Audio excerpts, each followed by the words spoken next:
Today we will be reading Deuteronomy 17 through 20. Do not sacrifice to the Lord your God an ox or a sheep that has any defect or flaw in it, for that would be detestable to him. If a man or a woman living among you in one of the towns the Lord gives you is found doing evil in the eyes of the Lord your God, in violation of his covenant, and contrary to my command, has worshipped other gods, bowing down to them, or to the sun, or the moon, or the stars in the sky, and this has been brought to your attention, then you must investigate it thoroughly. If it is true, and it has been proved that this detestable thing has been done in Israel, take the man or woman who has done this evil deed to your city gate, and stone that person to death. On the testimony of 2 or 3 witnesses, a person is to be put to death, but no one is to be put to death on the testimony of only one witness. The hands of the witnesses must be the first in putting that person to death, and then the hands of all the people, You must purge the evil from among you. If cases come before your courts that are too difficult for you to judge, whether bloodshed, lawsuits, or assaults, take them to the place the Lord your God will choose. Go to the Levitical priest and to the judge who is in office at that time. Inquire of them, and they will give you the verdict. You must act according to the decisions they give you at the place the Lord will choose. Be careful to do everything they instruct you to do. Act according to whatever they teach you and the decisions they give you. Do not turn aside from what they tell you, to the right or to the left. Anyone who shows contempt for the judge or the priest, or for the priest who stands ministering there to the Lord your God, is to be put to death. You must purge the evil from Israel. All the people will hear and be afraid and will not be contemptuous again. When you enter the land the Lord your God is giving you, and have taken possession of it and settle in it, and you say, "Let us set a king over us like all the nations around us," be sure to appoint over you a king the Lord your God chooses. He must be from among your fellow Israelites. Do not place a foreigner over you, one who is not an Israelite. The king, moreover, must not acquire great numbers of horses for himself, or make the people return to Egypt to get more of them. For the Lord has told you, you are not to go back that way again. He must not take many wives, or his heart will be led astray. He must not accumulate large amounts of silver and gold. When he takes the throne of his kingdom, he is to write for himself on a scroll a copy of this law, taken from that of the Levitical priests.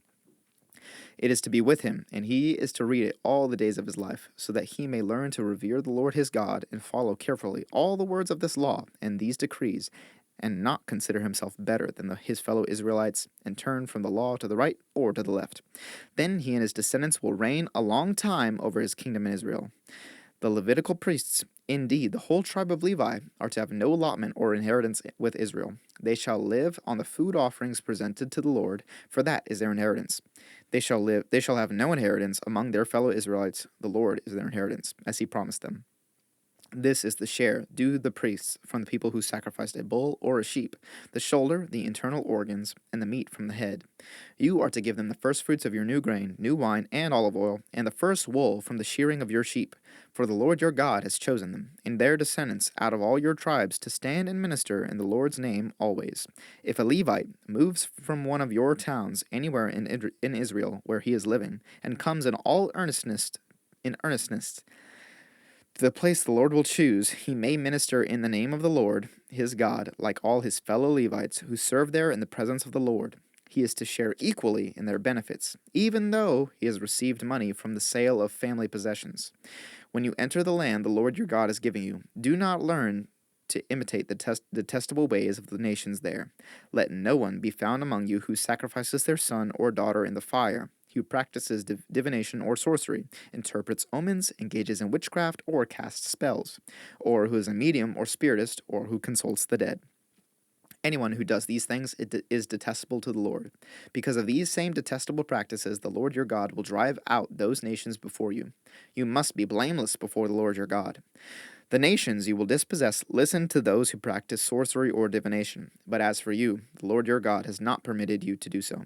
The Lord your God will raise up for you a prophet like me from among you, from your fellow Israelites. You must listen to him, for this is what you asked of the Lord your God at Horeb on the day of the assembly, when you said, "Let us not hear the voice of the Lord or our God, nor see this great fire any more, or we will die." The Lord said to me, "What they say is good. I will raise up for them a prophet like you from among their fellow Israelites, and I will put my words in his mouth. He will tell them everything I commanded him. I myself will call to account anyone who does not listen to my words that the prophet speaks in my name. But a prophet who presumes to speak in my name anything I have not commanded, or a prophet who speaks in the name of other gods, is to be put to death. You may say to yourselves, how can we know when a message has not been spoken by the Lord? If what a prophet proclaims in the name of the Lord does not take place or come true, that is a message of the Lord that has not spoken. That is a message the Lord has not spoken. That prophet has spoken presumptuously. So do not be alarmed. When the Lord your God has destroyed the nations whose land he is giving you, and when you have driven them out and settled in their towns and houses, then set aside for yourselves 3 cities in the land the Lord your God is giving you to possess. Determine the distances involved, and divide into 3 parts the land the Lord your God is giving you as an inheritance, so that a person who kills someone may flee for refuge to one of these cities. This is the rule concerning anyone who kills a person and flees there for safety. Anyone who kills a neighbor unintentionally without malice aforethought. For instance, a man may go into the forest with his neighbor to cut wood, and as he swings his axe to fell a tree, the head may fly off and hit his neighbor and kill him. That man may flee to one of these cities and save his life. Otherwise, the avenger of blood might pursue him in a rage, overtake him if the distance is too great, and kill him, even though he is not deserving of death, since he did it to his neighbor without malice aforethought. This is why I command you to set aside for yourselves 3 cities. If the Lord your God enlarges your territory, as he promised on oath to your ancestors, and gives you the whole land he promised them, because you carefully follow all these laws I command you today, to love the Lord your God and to walk always in obedience to him, then you are to set aside 3 more cities. Do this so that innocent blood will not be shed in your land, which the Lord your God is giving you as your inheritance, and so that you will not be guilty of bloodshed. But if out of hate someone lies in wait, assaults, and kills a neighbor, and then flees to one of these cities, the killer shall be sent for by the town elders, be brought back from the city, and be handed over to the avenger of blood to die. Show no pity. You must purge from Israel the guilt of shedding innocent blood, so that it may go well with you. Do not move your neighbor's boundary stone set up by your predecessors in the inheritance you receive in the land the Lord your God is giving you to possess. One witness is not enough to convict anyone accused convict anyone accused of any crime or offense they may have committed. A matter must be established by the testimony of 2 or 3 witnesses. If a malicious witness takes the stand to accuse someone of a crime, the 2 people involved in the dispute must stand in the presence of the Lord before the priests and the judges who are in office at the time. The judges must make a thorough investigation, and if the witness proves to be a liar, giving false testimony against a fellow Israelite, then do to the false witness as the witness intended to do to the other party. You must purge the evil from among you. The rest of the people will hear of this and be afraid, and never again will such an evil thing be done among you. Show no pity, life for life, eye for eye, tooth for tooth, hand for hand, foot for foot. When you go to war against your enemies and see horses and chariots and an army greater than yours, do not be afraid of them, because the Lord your God, who brought you up out of Egypt, will be with you. When you are about to go into battle, the priest shall come forward and address the army. He shall say, Hear, Israel, today you are going into battle against your enemies. Do not be faint-hearted or afraid. Do not panic or be terrified by them, for the Lord your God is the one who goes with you to fight for you against your enemies to give you victory.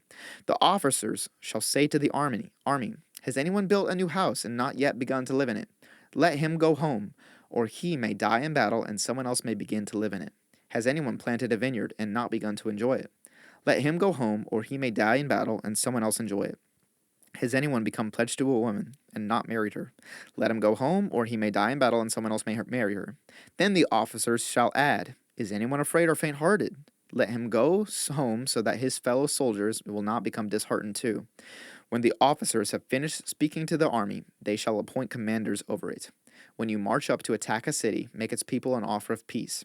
If they accept and open their gates, all the people in it shall be subject to forced labor and shall work for you. If they refuse to make peace and they engage you in battle, lay siege to that city. When the Lord your God delivers it into your hand, put to the sword all the men in it. As for the women, the children, the livestock, and everything else in the city, you may take these as plunder for yourselves. And you may use the plunder the Lord your God gives you from your enemies. This is how you are to treat all the cities that are at a distance from you, and do not belong to the nations nearby. However, in the cities of the nations the Lord your God is giving you as an inheritance, do not leave alive anything that breathes. Completely destroy them, the Hittites, Amorites, Canaanites, Perizzites, Hivites, and Jebusites, as the Lord your God has commanded you. Otherwise, they will teach you to follow all the detestable things they do in worshiping their gods, and you will sin against the Lord your God. When you lay siege to a city for a long time, fighting against it to capture it, do not destroy its trees by putting an axe to them, because you can eat their fruit. Do not cut them down. Are the trees people that you should besiege them? However, you may cut down trees that you know are not fruit trees and use them to build siege works until the city at war with you falls.